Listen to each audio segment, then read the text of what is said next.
Hello students, आज हम class 10 chapter 3 pair of linear equation of two variable दो चर वाले रैखिक समीकरण युग्म के अगले लेक्चर पे आते हैं। ठीक है, अभी तक हमने दो चर वाले रैखिक समीकरण युग्म को सॉल्व करने की विधियों के बारे में पढ़ा था। विलोपन विधि, प्रतिस्थापन विधि, वज्रगुणन विधि और ग्राफ द्वारा कैसे सॉल्व करते हैं। और अगली एक्सरसाइज में हमने ये भी पढ़ा था कि अगर कोई जनरली दो चर वाले रैखिक समीकरण युग्म में समीकरण नहीं दी हो तो उसको बनाते हैं और फिर उसको सॉल्व करते हैं। आज के लेक्चर में हम आंकिक प्रश्नों को हल करेंगे, यानी लैंग्वेज में कुछ हमको बातें कही जाएंगी, उसके आधार पर हम पहले दो चर वाली रैखिक समीकरण युग्म बनाएंगे और फिर उसको सॉल्व करेंगे। सॉल्व करना आपकी मर्जी पे है, आप उस समीकरण को चाहे जिस विधि से सॉल्व कर सकते हैं। तो आइए देखते हैं एक्सरसाइज का चौथा प्रश्न। चौथे प्रश्न में कह रहा है यदि हम अंश में एक जोड़ दें तथा हर में एक घटा दें तो भिन्न एक में बदल जाती है। कोई भिन्न दी हुई है, हमें नहीं पता क्या दी हुई है। अगर अंश हर हमें पता है, ऊपर वाली चीज अंश होती है, नीचे वाली चीज हर होती है। अगर अंश में हम एक जोड़ दे रहे हैं, कुछ भी दिए उसमें एक जोड़ दिया और हर में एक घटा दिया तो वो वैल्यू जो भिन्न की आती है वो 1 हो जाती है, यानी 1/1 हो जाती है। यदि हर में एक जोड़ देते हैं तो वह 1/2 हो जाती है। वह भिन्न क्या है ये हमको पता करना है। तो हमें भिन्न नहीं पता है, हमें भिन्न नहीं पता है, ना अंश पता है ना हर पता है। तो हम क्या करते हैं, मान लेते हैं, माना भिन्न का अंश बराबर x तथा भिन्न का हर बराबर y। तो भिन्न क्या हो जाएगी, x/y। हमें निकालना क्या है, भिन्न निकालनी है, यानी यही x और y हमें पता चल जाए तो हमें भिन्न निकल जाएगी। अब क्या कह रहा है, अंश में एक जोड़ दो। अंश क्या है, एक, इसमें हमने क्या x है, इसमें हमने क्या कर दिया, एक जोड़ दिया। हर में एक घटा दो, हर क्या है y, इसमें हमने एक घटा दिया। तो ये जो वैल्यू है वो एक में बदल जाती है, किसके बराबर हो जाती है, एक के बराबर हो जाती है। ये तो कह रहा है अंश में एक जोड़ो हर में एक घटाओ तो वो भिन्न किसके बराबर हो जाएगी, एक की।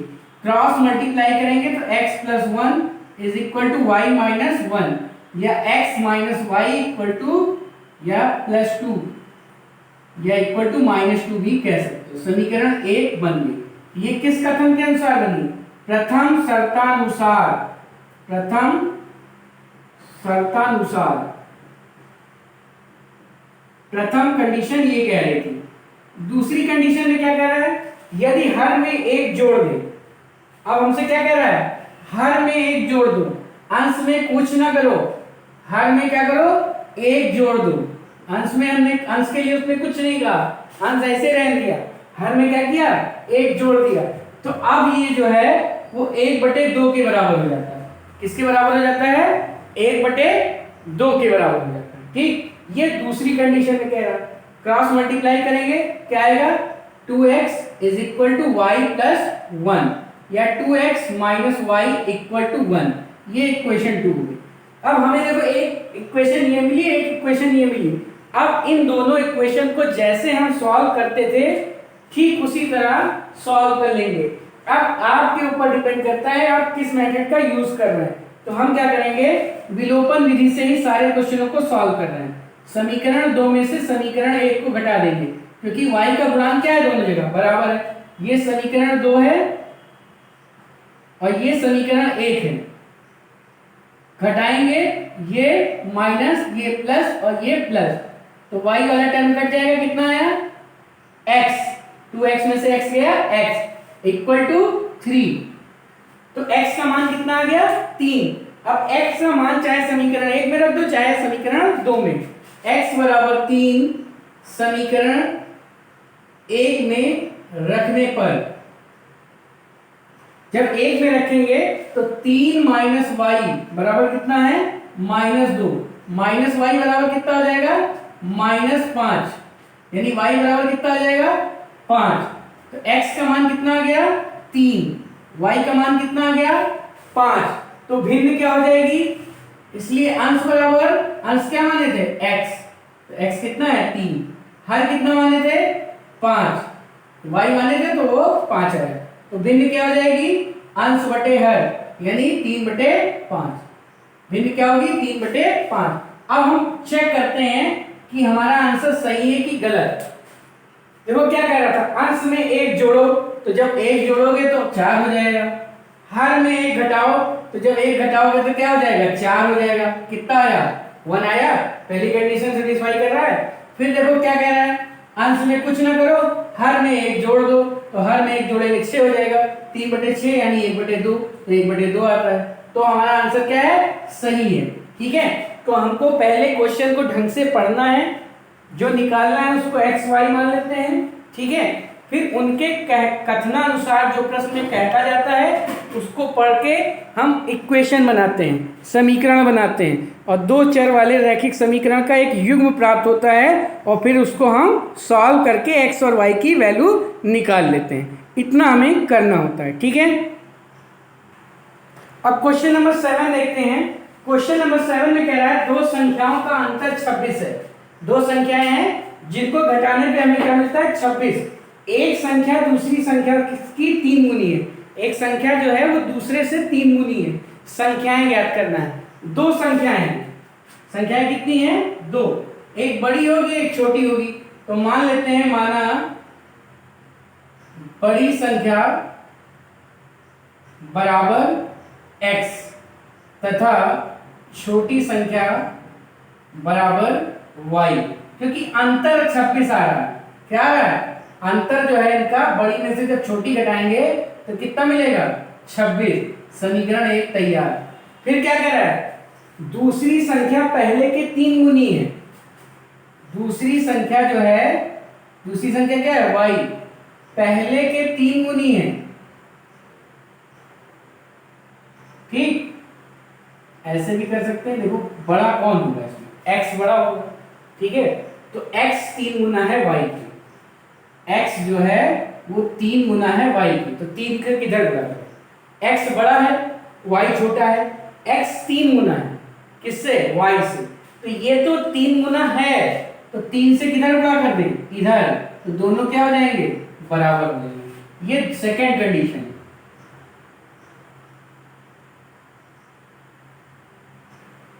ये फर्स्ट कंडीशन। पहली कंडीशन क्या कह रही है, दोनों का अंतर 26 है, और दूसरी कंडीशन कह रही है दूसरी संख्या पहले की क्या है 3 गुनी है। ठीक है, यानी यहां से मिल जाएगा x - 3y = 0। ये इक्वेशन 2 हो गई। अब इन दोनों को हमें क्या कर लेना है, सॉल्व कर लेना है। तो वही मेथड वज्रगुणन विधि से करते हैं। समीकरण 2 में से समीकरण 1 को घटा देते हैं। समीकरण 2 माइनस समीकरण 1, इक्वेशन 1 माइनस इक्वेशन 2। इक्वेशन 2 है और इक्वेशन 1 ये। सब्ट्रैक्ट करेंगे, माइनस प्लस माइनस, ये कैंसिल, ये कितना हो जाएगा -2y = -26, तो y = 13। y कितना आ गया 13। अब y की वैल्यू तुम किसी इक्वेशन में रख दो, चाहे x पहले में रख दो चाहे दूसरे में रख दो। x का मान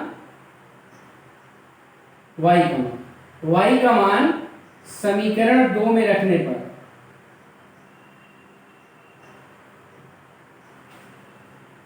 x - 3 × 0, यानी x क्या आ जाएगा 39। ठीक है, तो देखो क्या कह रहा था, दोनों का अंतर 26 आएगा, आ रहा है, एक संख्या दूसरे से 3 गुनी है। ठीक है, तो अतः बड़ी संख्या कह सकते हो या पहली संख्या कह सकते हो, बड़ी संख्या बराबर 39 तथा छोटी संख्या बराबर 13। ठीक है, तो हमने क्या किया, पहले क्वेश्चन को आप ध्यान से पढ़िए। 2 संख्याएं थी तो हमने x और y मान लिया।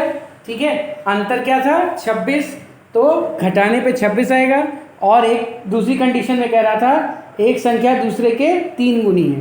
ठीक है, तो इस हिसाब से दोनों क्वेश्चन को हम बना लेते हैं और फिर उनको किसी भी एक विधि से सॉल्व करके x और y की वैल्यू निकाल लेते हैं।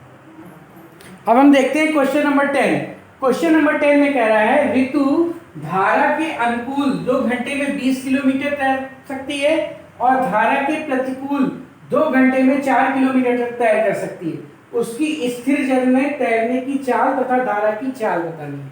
ठीक है, तो एक चीज आप ध्यान रखिए, जैसे मान लीजिए कोई व्यक्ति है या कोई वस्तु है शांत जल में, जब जल किसी भी दिशा में बह नहीं रहा हो, ठीक, और अगर जल की दिशा मान लीजिए जल भी इधर बह रहा है व्यक्ति भी उधर जा रहा है, तो स्पीड उसकी क्या होगी, दोनों ऐड हो जाएगी, दोनों जुड़ जाएगी। और व्यक्ति इधर जा रहा है और जल इधर जा रहा है, या व्यक्ति इधर आ रहा है और जल उधर जा रहा है, तो स्पीड क्या होगी, घट जाएगी, धीमी हो जाएगी, तो उसे समय ज्यादा लगेगा। ठीक है, इस बात का हमें ध्यान रखना है। उसकी खुद की स्पीड और धारा की स्पीड इस केस में अनुकूल में जुड़ जाएगी और प्रतिकूल में उसकी स्पीड और धारा की स्पीड क्या होगी, घट जाएगी। उसकी खुद की कुछ स्पीड होगी और कुछ पानी की स्पीड होगी, तो जब दोनों एक ही साइड में जाएंगे तो जुड़ जाएगी, और दोनों जब अपोजिट साइड में होंगे, एक इस साइड में एक इस साइड में, तो क्या होगा, उसको ज्यादा मेहनत करनी पड़ेगी, ज्यादा टाइम लगेगा। ठीक है, तो क्या होगी, सब्ट्रैक्ट हो जाएगी। ठीक है, तो यहां पे हम देखते हैं अनुकूल की बात करते हैं। मान लेते हैं पहले, माना शांत जल में ऋतु की चाल बराबर x किलोमीटर प्रति घंटा तथा धारा की चाल बराबर y किलोमीटर प्रति घंटा। ठीक है, तो देखो अनुकूल की स्थिति में, और यहां लिख लेते हैं प्रतिकूल की स्थिति में, मतलब धारा और अनुकूल मतलब धारा और ऋतु एक ही साइड में जा रहे हैं, और प्रतिकूल मतलब ऋतु अलग साइड में है, धारा अलग साइड में है। ठीक है, ये तो चाल क्या हो जाएगी, चाल दोनों की क्या होगी, जुड़ जाएगी, x प्लस वाई किलोमीटर प्रति घंटा। ठीक, यहां पे चाल क्या होगी, घट जाएगी, x माइनस वाई किलोमीटर प्रति घंटा। ठीक है, कितना चल रही है, 20 किलोमीटर तैर सकती है 2 घंटे में। ठीक है, दूरी कितनी तय कर रही है, 20 किलोमीटर। कितनी तय कर रही है, 20 किलोमीटर। समय कितना लग रहा है, ऋतु धारा 2 घंटे, 2 घंटे में 20 किलोमीटर तय कर लेती है। प्रतिकूल की स्थिति में धारा के प्रतिकूल 2 घंटे में 4 किलोमीटर, यानी दूरी कितनी चल रही है, वही 20 किलोमीटर, नहीं 4 किलोमीटर। दूरी कितनी चल रही है, 4 किलोमीटर, और कितना समय लग रहा है, 2 घंटे में। ठीक है, फिर से एक बार देख लेते हैं, ऋतु धारा के अनुकूल 2 घंटे में 20 किलोमीटर तैर कर सकती है अनुकूल में, और प्रतिकूल में 2 घंटे में 4 किलोमीटर तय कर सकती है। ठीक है, तो यहां से हमको एक चीज मिलती है, चाल बराबर क्या होता है, दूरी बटे समय। चाल बराबर क्या होता है, दूरी बटे समय, ये हमने पढ़ा है। ठीक है, यानी x प्लस वाई बराबर हो जाएगा 20 बटे 2, यानी 10। x plus y equal to क्या आ जाएगा, 10। एक इक्वेशन बनके तैयार। दूसरी, चाल बराबर दूरी बटे समय, तो चाल बराबर दूरी बटे समय कट के x minus y equal to 2, ये दूसरी इक्वेशन तैयार।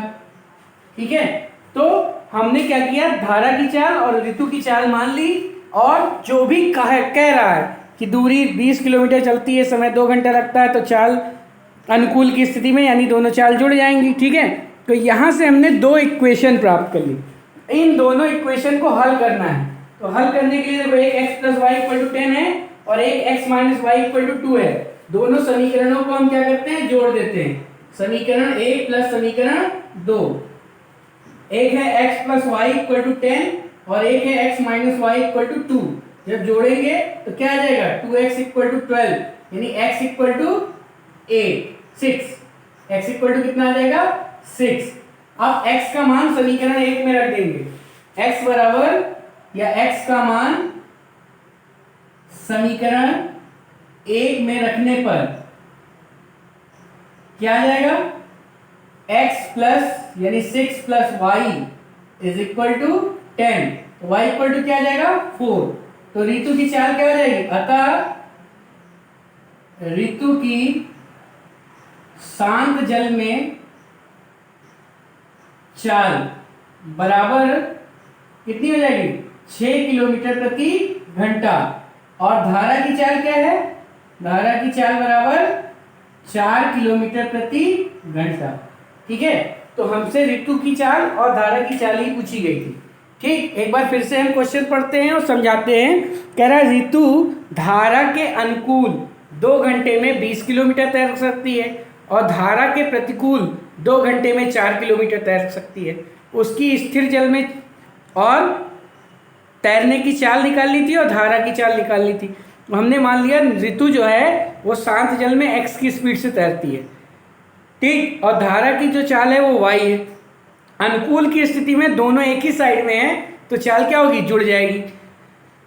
20 किलोमीटर जा रही है और समय कितना लग रहा है, 2 घंटा। चाल बराबर दूरी बटे समय होता है। इससे हमने एक समीकरण बना ली। ठीक है, एक समीकरण बन गई, x plus y equal to 10। और दूसरी कंडीशन में कह रहा था कि प्रतिकूल में कह रहा था यानी चाल क्या होगी, घट जाएगी। समय कितना दिया था, 2 घंटे, दूरी कितनी 4 किलोमीटर। वहां चाल बराबर दूरी बटे समय से एक समीकरण बना ली, 2 समीकरण बन जाएगी और इन दोनों समीकरणों को हम हल करके x और y का मान निकाल लेते हैं। ठीक है, तो हमें शांत जल में ऋतु द्वारा तैरने की स्पीड भी पता चल जाती है और धारा की चाल भी ज्ञात हो जाती है। ठीक, क्वेश्चन नंबर 13 देखते हैं। क्वेश्चन नंबर 13 में कह रहा है 5 वर्ष बाद जैकब की आयु उसके पुत्र की आयु के 3 गुनी हो जाएगी। जैकब की आयु जो 5 साल बाद है अपने पुत्र की आयु के 3 गुनी हो जाएगी। ठीक, एक चीज ये कह रहा है। दूसरी चीज ये कह रहा है 5 वर्ष पहले जैकब की आयु उसके पुत्र की आयु के 7 गुनी थी। 5 साल पहले पुत्र की आयु के 7 गुनी थी और 5 साल बाद क्या हो जाएगी, 3 गुनी हो जाएगी। तो उनकी वर्तमान आयु, इस समय आयु क्या है ये ज्ञात करनी है। कितने लोग हैं, 2 लोग, एक जैकब है एक उसका पुत्र है। तो मान लेते हैं, माना जैकब की वर्तमान आयु बराबर x वर्ष तथा पुत्र की वर्तमान आयु बराबर y वर्ष। ठीक है, जैकब की इस समय आयु कितनी है, x साल और पुत्र की कितनी है, y साल। अब देखो कंडीशन पे आ जाते हैं। 5 साल बाद, 5 वर्ष बाद जैकब कितने साल का होगा, जैकब की आयु 5 साल बाद। आज जितने साल के हो 5 साल बाद कितने होगी, 5 साल जुड़ जाएगा। अगर आज कोई 10 साल का है तो 5 साल बाद कितने का होगा, 15 साल का। आज कोई 10 साल का है तो 5 साल बाद कितने का होगा, 25 साल का। आज कोई 15 साल का है तो 5 साल बाद क्या होगा, 20 साल का। आज कोई x साल का है तो 5 साल बाद कितना होगा, x प्लस 5 वर्ष का। ठीक है, यानी 5 साल क्या होगा, जुड़ जाएगा। और पुत्र की आयु क्या होगी, उसमें भी 5 साल जुड़ जाएगा, y साल का था। लेकिन क्वेश्चन में क्या कह रहा है, जैकब की आयु उसके पुत्र की आयु के 3 गुनी है। ये जो जैकब की आयु है ये 3 गुनी है, किसके, अपने पुत्र के। कौन 3 गुना है, ये तो 3 से किधर गुणा करेंगे, इधर से। जो ज्यादा होता है वो तो ज्यादा है ही है, ज्यादा किसको करेंगे, जो कम होगा। ये 3 गुना था इसके, तो 3 से इधर गुणा करेंगे, यानी x plus 5 is equal to 3y plus 15 या x minus 3y equal to 15 minus 5 10। ये इक्वेशन बन के तैयार। अब देखो एक कंडीशन दे रहा है 5 वर्ष पूर्व, 5 वर्ष पूर्व की बात करते हैं। ठीक है, 5 वर्ष बाद की बात हो गई, अब पूर्व की बात करते हैं। जैकब की आयु कितनी होगी, अगर आज कोई 10 साल का है 5 साल पहले 10 माइनस 5। आज कोई 15 साल का है तो 5 साल पहले कितने का रहा होगा, 15 माइनस 5। 20 साल का है तो कितने का रहा होगा, 20 माइनस 5। x साल का है तो कितने का रहा होगा, x माइनस 5 वर्ष। ठीक है। और पुत्र कितने का रहा होगा? पुत्र की आयु, पुत्र आज y साल का है तो 5 साल पहले y माइनस 5। अब क्या कह रहा है कि 5 वर्ष पूर्व जैकब की आयु अपने पुत्र की आयु के 7 गुनी थी। ये जो जैकब की आयु है वो पुत्र की आयु के 7 गुनी, ये 7 गुना है। कौन 7 गुना है? ये। तो 7 से इधर गुणा कर देंगे तो दोनों क्या हो जाएंगे? बराबर। यानी x minus 5 equal to 7 minus 35। x minus 35 is equal to minus 30। ये इक्वेशन 2 तैयार हो गई। ठीक है। तो अब हमें क्या मिल गया? एक इक्वेशन 1 मिल गई, एक 2 मिल गई। इन दोनों को हल करके हम x और y की वैल्यू निकाल सकते हैं। और x और y की वैल्यू निकलेगी तो हमें जैकब की आयु और उसके पुत्र की आयु मिल जाएगी। सॉल्व कर देते हैं। देखो यहाँ भी x का गुणांक 1 है, यहाँ भी 1 है।